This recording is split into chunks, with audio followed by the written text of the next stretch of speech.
আজকে পুরান ঢাকায় এসেছেন, পুরান ঢাকার ঐতিহ্যকে তুলে ধরেছেন। জি। এখন অনেকের প্রশ্ন জাগতে পারে বা করবে, পালকিতে কবে যাবে? এটাও হয়ে যেতে পারে, আমার কাছে কোনো কিছুই অসম্ভব না। দিস ইজ দ্য পারসন, হ্যাঁ, সে কিন্তু কালকে তার পেজে পোস্ট দিয়েছে সুদর্শন পুরুষ আসছে পালকিতে চড়ে। অলরেডি সে কিন্তু এটা পোস্ট গতকালকে দিয়েছে। কারণ হচ্ছে সবাই সবকিছু বললে অপোজিটটা ভাবে, তো আসছে ঘোড়াই করে, তো আমি লিখলাম পালকিতে করে। তো আজকে দেখুক যারা গতকালে পোস্ট দেখছে যে বাস্তবে আসছে ঘোড়াই করে, কারণ ও যেটাই করে পজিটিভ করলো সেটাকে নেগেটিভ হইতে হ্যাঁ, তো আমরা ক্যাপশনটা নেগেটিভ বা অন্যভাবে প্রেজেন্ট করেছি, কিন্তু এসেছে কিন্তু আমি পজিটিভলি। হ্যাঁ, এবং আপনাদের খুব শীঘ্রই আরো বড় একটা চমক দিব। এবার তো ঘোড়ার গাড়িতে আসছি, আপনাদের এক সপ্তাহের মধ্যে আমি আপনাদেরকে আরো একটা বড় চমক দিব। আচ্ছা, রেগেল ভাই, হ্যাঁ, তো সেই 400 বছরের পুরনো টমটম গাড়িতে আজকে আপনাকে নতুন রূপে দেখা গেল। হ্যাঁ, এই বিষয়টা অনেকেই কমেন্টস করতেছে, এটা কখন আপনার মাথায় আসলো যে এটা করতে হবে? আমার আসলে আমি যেগুলা যখন কাজ করছি এখন বর্তমান সময়কে কেন্দ্র করে আমি প্রতিনিয়ত প্রচুর স্টাডি করি, রিসার্চ করি। তো এটা ইনিও জানে যে ওটাকে আমি খুব রিসার্চ করার জন্য বা স্টাডি করার জন্য প্রোডাক্টগুলো সবকিছু নিয়ে এই প্রোগ্রামটা ঘিরে আমি অনেক স্টাডি করেছি। স্টাডি করে আজকে হাজির হয়েছি। আমার কাছে মনে হচ্ছে পুরান ঢাকা, যেহেতু এইটা ওয়ারিতে, হয়তো অন্য এরিয়াতে হলো আমি এটা করতাম কিনা আমি জানি না, যেহেতু এটা ওয়ারিটাকে একটু কনসার্ন করানোর জন্য, সবাইকে একটু ওয়ার্ন করার জন্য, সবাইকে একটু ইনফো করার জন্য আমার এই প্রসেস। আর ঘোড়ার গাড়ি, টমটম, এই ব্যাপারগুলো আমাদের দেশের অনেক পুরনো ঐতিহ্য।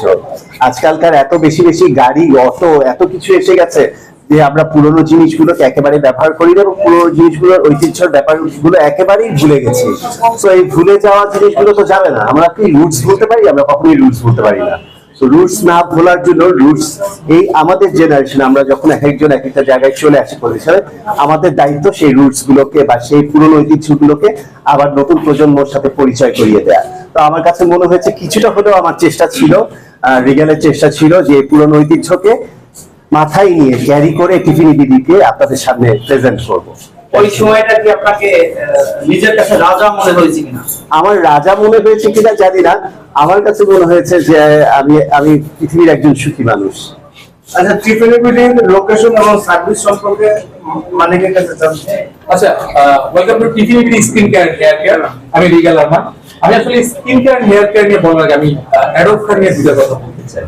অনেকে আপনারা অনেক আমি নিউজ করতে দেখেছি বা অনেক প্রোগ্রামে গিয়েছে, আমাদের অনেক মানে যারা ভাইরাল বা অনেক ব্লগার, ইনফ্লুয়েন্সার, অ্যাডোব খানের একটা গুণ আছে যা অনেকের মধ্যে নাই, সেটা আপনারা কখনো লিখেন নাই। আমি রিকোয়েস্ট করবো এটা নিয়ে লিখবেন, খুব সুন্দর করে স্পষ্ট বাংলায় প্রপার শব্দ উচ্চারণ করে কথা বলে দিবে অ্যাডোব।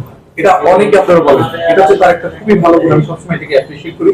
আর দ্বিতীয়ত হচ্ছে আমি অনেক আর্টিস্টের সাথে আজকে কাজ করি অনেক বছর, বাট তারা না কখনো প্রোডাক্ট ডিটেলস জানতে চায় না।